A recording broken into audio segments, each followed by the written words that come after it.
Tonight, cutting the cost of living, help with energy bills for businesses, schools, care homes and hospitals. This today is a saving, but it's a drop in the ocean. The UK government scheme should help cut running costs and control inflation. Also making the headlines, compensation for cyclists. More than £1 million is paid out to cyclists who've had accidents on Edinburgh's tram lines. Tonight's sport comes from Hampden as Scotland gets set to face Ukraine in the Nations League. And Ukrainians living in Scotland will be supporting their team tonight, but say it's about more than just a game. I hope that we will win, not only in football match, but we will win the war.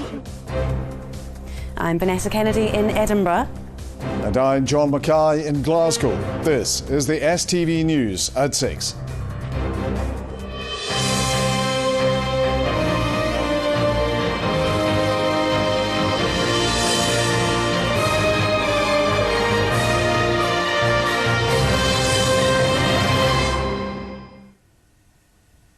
Good evening. Gas and electricity bills for Scottish businesses, schools, care homes and hospitals will be cut by almost half under a UK government support scheme. Prices will be fixed for 6 months under the temporary plan in an attempt to save companies thousands of pounds. Businesses have told STV News that, while they welcome the support, it's a drop in the ocean as they battle the worst cost of living crisis since the 1980s. They're warning the support won't be enough to see them through the uncertainty that lies ahead. Vanessa Taff has this report. A freshly baked deal to get through the winter months ahead. For this bakery in Kilmarnock, they're worried it won't be enough to tackle the almost £2 million increase in their running costs.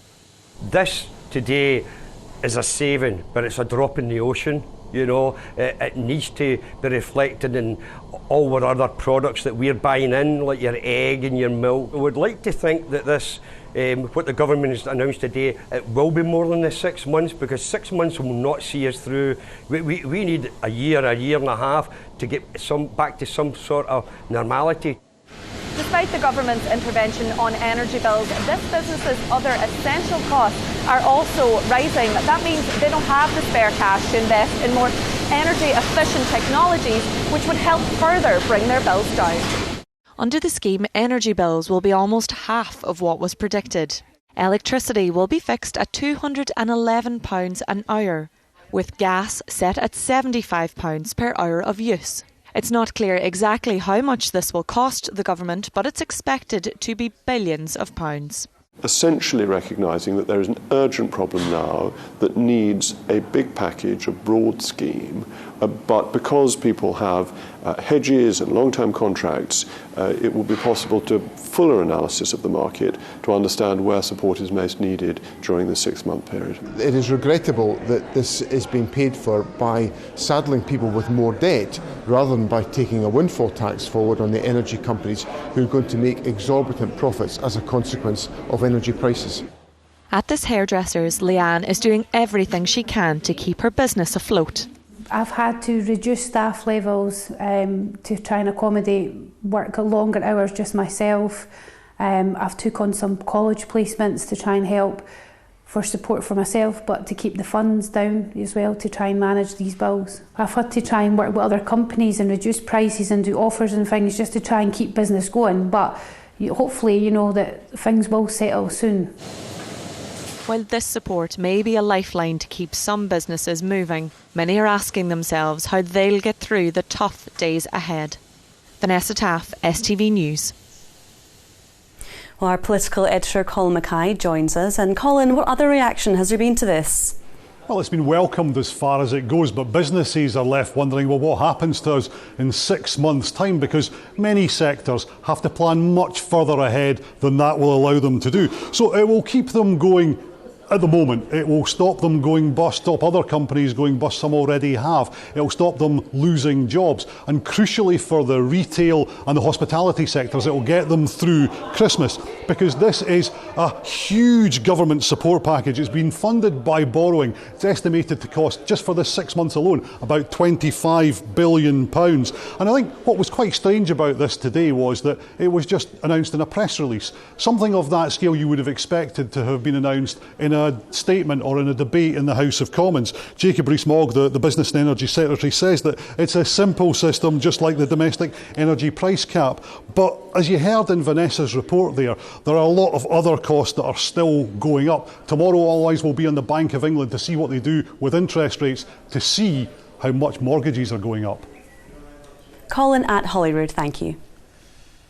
Research has shown that Scots facing rocketing energy bills could save up to £600 a year by using different cooking methods and switching appliances.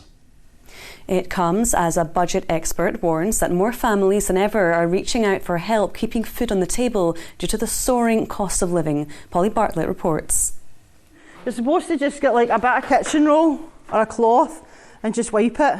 These free cooking classes are putting a healthy diet on the menu for families in Paisley's Fergusley Park.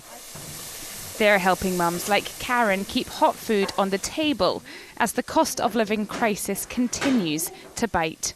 So I just come in here after work. What have you learnt so far? Hundreds of things I've learnt, because it's telling you exactly what you can feed a family for. It could help loads of people, do you know what I mean? The cooking classes here at this community centre in Paisley are teaching families how to bulk out food to make it last longer and how to feed a family for £20 a week. But we're just going to rub a wee bit of oil on. The 5-week course is run by budget expert Lorna Cooper, who says more people than ever are reaching out to her for help. I don't think there's anybody really that's going to escape this. It's an ongoing issue now. So it used to be, years ago you would have people contact and say, I had a big bill this month, or the car broke down, or we had to do this, and we're really short this month. But once we get to the end of the month and payday, we'll be fine. It's a temporary blip, but now it's not. Now it's every week. People are, they look at their wages and they pay their bills and they've got hardly anything left. Scotland's national chef says it's not just about what you cook, how you cook it can make a difference too. There's a huge expense when it comes to utilities when cooking food, and there is lots and lots of different ways of saving money. Don't put your oven on until you're ready to put something in. I do a lot of pressure cooking, so again, cuts the time in half. The air fryer costs about 14p a day to run, whereas a conventional oven will probably be 85p a day. So there's a big saving there, and it all mounts up. Rising prices have already forced Lorna to rethink what to teach, focusing instead on one-pot dinners and meals that require less cooking. She says while more support is needed at a higher level, small changes like these can make all the difference. Polly Bartlett, STV News, Paisley. Other stories across Scotland, and a man has denied stealing a model of Clyde, Glasgow's Commonwealth Games mascot, which went missing from Ibrox in 2014. Kevin Maguire says he found the statue in a skip in 2021 and took it back to his home in Drumchapel as his children would love it. Statues of the Thistle character were placed at 25 locations across the city in the run-up to the Games. A former boxing coach has been jailed for 7 years for trafficking more than £10 million of drugs between Liverpool and Scotland. 58-year-old Mark Quinn, named as one of the UK's most wanted men after being on the run for 7 years, supplied amphetamine between August 2013 and April 2014. The Justice Secretary says he will raise complaints about the policing of protests at events following the Queen's death with the Chief Constable. Responding to criticism from Labour and Green MSPs, Keith Brown paid tribute to the way Police Scotland handled some of the biggest public events ever seen on Scottish streets. Heavy-handed policing with 4 arrests for breach of the peace, a number of others detained and then released without charge, and a woman who was demonstrating about free speech followed by police officers. What discussions has the Cabinet Secretary had with Police Scotland? I'm meeting with the Chief Constable tomorrow and will discuss these issues with him with a view to looking at, as ever, what lessons can we learn from the operation and how these can be applied to future policing operations. Edinburgh's transport convener says he's ashamed there's been no material change to improve safety at a tram junction that claimed the life of a medical student 5 years ago. Ji Min So was hit by a bus in 2017 after her bike got stuck in the tram lines. A Freedom of Information request shows the City Council has paid out more than £1.2 million for cyclist accidents on the tracks. Compensation lawyers say that figure is only going up. Ivana Holland reports. Elizabeth Fairley was a critical paediatric nurse cycling to work on a rainy night in October 2013 when her bike got stuck in the tram tracks at Haymarket. I was determined to get my bike across them, but I had to straighten up because there was cars on the outside of me, and my back wheel must have slipped back into the tram tracks and corralled me into it, threw me onto the road in front of a car which stopped about 12 inches from me. And your first feeling as that happened was? I'm still alive. A dislocated jaw and scrapes left her shocked but grateful. It took 5.5 years, but she got a payout of nearly £7,000. I would never have gone for legal action had the council paid for my clothes that were damaged on my bike, but they wouldn't do that. I find it incredible. There was a 92-page written judgment from the court case saying why it's deficient and why the council were found to be at fault, but they haven't done anything about it. Edinburgh City Council has paid out over £1.26 million in compensation to cyclists. But Thomson solicitors, who have over 200 clients with claims in, say that will be up to £1.6 million in the coming weeks. Safety campaigners have been calling for improvements for years. They can do more in the way of markings and signs to show people the best lines to go. Taking some of the traffic out of the city centre, providing segregated routes for the cyclists so they're actually cycling themselves rather than in the mix of the rest of the traffic. The transport convener says remodelling plans of junctions are in the works, but he's unhappy changes haven't come sooner following the death of a medical student in 2017. I also felt ashamed that 5 years after our death there's been no material change at that junction. We've only just submitted I'm new in this job, we've only just submitted the bid for the detailed design for that junction. So realistically, we're years away from the changes, seeing the changes there that we need to see. And that's something I feel ashamed about. The council says it's into its 5th year of improvement plans for its cycling lanes, with one future project on Lothian Road costing £30 million. Ivana Holland, STV News, Edinburgh.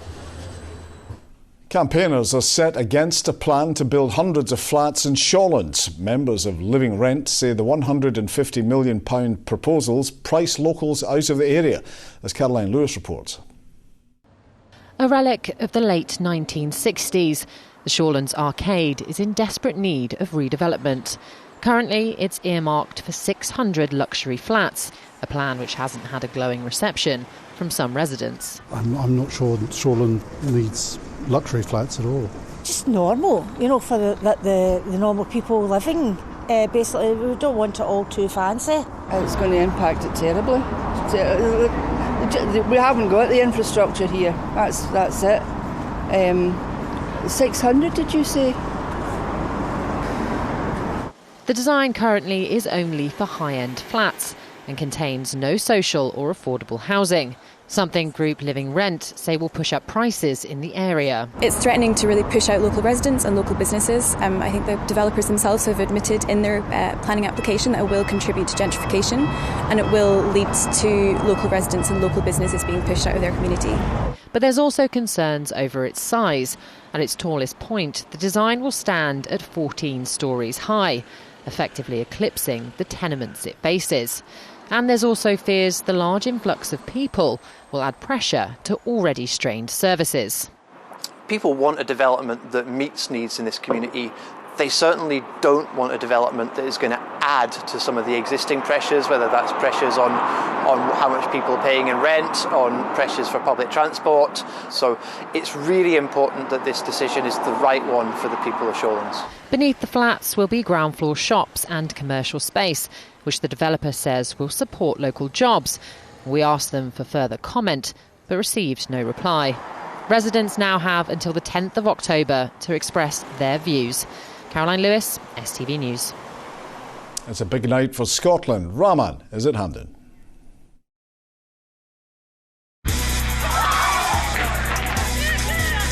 Get your fill of the action. STV Sport, sponsored by Papa John's Pizza. A very good evening from Hampden as Scotland gets set to face Ukraine in the Nations League. It's the first of 3 games in the space of a week for Steve Clarke's side as the Scots look to go to the top of the group, and they'll do just that with a win tonight. The Scotland boss says his team are in a good place and has called on the Tartan Army to play their part tonight. Here's Ronnie Charters.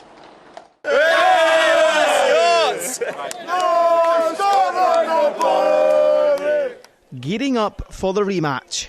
Scotland and Ukraine fans together again in the city centre. Ahead of tonight's Nations League crunch match. Excited, looking forward to it. After the last result, a bit nervous, but should be alright, yeah. We're here for these colours, blue and yellow. Simple as that. Doesn't matter the results, the best team gonna win. Right, we cheer up for Scotland because it's a big, massive thumbs up for Scotland. We've always been Scotland's 12th man, and I think that's the difference. I think that's why Hampden's a fortress.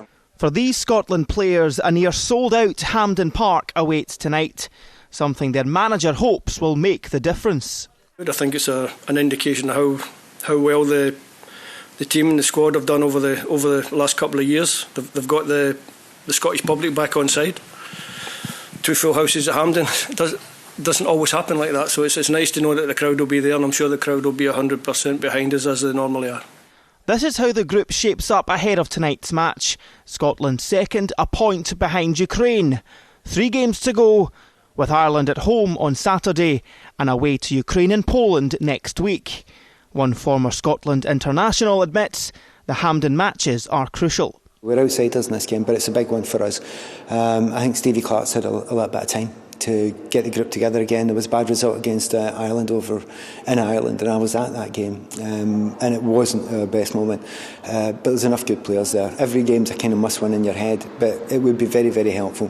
When you get your home games, you've got to try and get something out of them. For the players themselves, a need to get their Nations League campaign back on track. You know, over the last couple of campaigns, we know we can do it, we know we can finish strongly and also be consistent in our performances. I think at times with Scotland in the past, I think consistency has been an issue, but I think we have shown that we can demonstrate that. Ukraine were back in Mount Florida last night, returning to the scene of their 3-1 World Cup playoff win over Steve Clarke's side. With the ongoing conflict back home, the Ukrainian captain says they're playing for more than just points. We want to bring joy to Ukrainian people, to Ukrainian fans. So we're going to play for our country, for our people, for everyone who is staying these days in Ukraine. And we want to distract the Ukrainian people from war, from all this terror. Ronnie Charters, STV News. Well, Craig Brown knows all about the big nights here at the National Stadium, and he joins us now. Great to have you as always, Craig. It was an emotionally charged night when the 2 countries met back in June in that World Cup playoff match. Different feeling tonight? I think there's a more calm feeling tonight. You know, it was emotionally charged the last time. And of course, I think the Ukraine team had a persecution complex, and they came and they played wonderfully well. In fact, to be honest, they outplayed us on that occasion. And that's the only time I've seen a Steve Clarke team being outplayed, and it was by Ukraine. Yeah, so you said they were outplayed that night. What has to change tonight? What does Scotland need to do better, differently? Well, I think every player's got to play to his best, because if we don't play at 100% each player, we're going to have a difficult night again. But I'm very optimistic. I think the Scottish team is good, even with 1 or 2 missing, a captain missing Andy Robertson. That's a big loss, but Tierney will come in there and replace him. But I do genuinely believe that we've got a very good team, very good atmosphere in the squad, excellent manager, so it's all optimistic from my point of view. As always with you, Craig.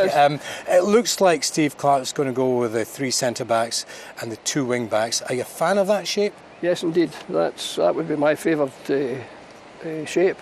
We were very lucky and successful with that shape. We managed to qualify for 2 tournaments playing that system, and I think it's very, very well suited to playing Ukraine. We've got Ukraine here tonight, the Republic come here on Saturday, then we've got Ukraine again next week. Just how big a week is this for the national team? Well, I can hardly think of a bigger week, all condensed into 7 or 8 days. It's terrific, and I know that the foot soldiers of the Tartan Army will be here. I'll be joining them, and I really genuinely think that we have a terrific chance, particularly start tonight and get a result tonight, then the other 2 games would take care of themselves. I really believe that, but tonight is the most important one, and I think the most difficult one, although it's at home. And the Tartan Army, as always, will have a part to play tonight. Oh, yes. Can't let you go without giving us a prediction, Craig. I think we'll win 2-1 tonight. 2-1, you're giving them a goal? Yeah, we'll give them a goal. We'll let them get a breakaway goal. As long as Yaremenko might score, because he's scored more goals for Ukraine than Dennis Law did for Scotland, so indeed. He's a good striker. He is indeed. Thanks so much, Craig Brown, for joining us this evening. OK, let's move to some golf news, and Robert McIntyre has described his win at the Italian Open at the weekend there as the biggest of his career as he eyes a place in next year's Ryder Cup team. The Scot moved up to 68th in the world following his win in Rome, and he says it's always been an ambition to be a member of Team Europe. That's my goal, is to make that Ryder Cup team. It was my goal somewhat to the end of last year, or the other year. It didn't work out. Obviously, you get another opportunity. I'm older, I'm somewhat wiser, I'm a better golfer. I know what I'm capable of. I showed it on Sunday, and it's just about going out there and trying to do that more often. And that, folks, is all your sport from me tonight from Hampden as Scotland gets set to face Ukraine in the Nations League. Get your fill of the action. STV Sports, sponsored by Papa John's Pizza. Philip has the weather, and the message is enjoy the next couple of days. Watch out for a sudden temperature drop.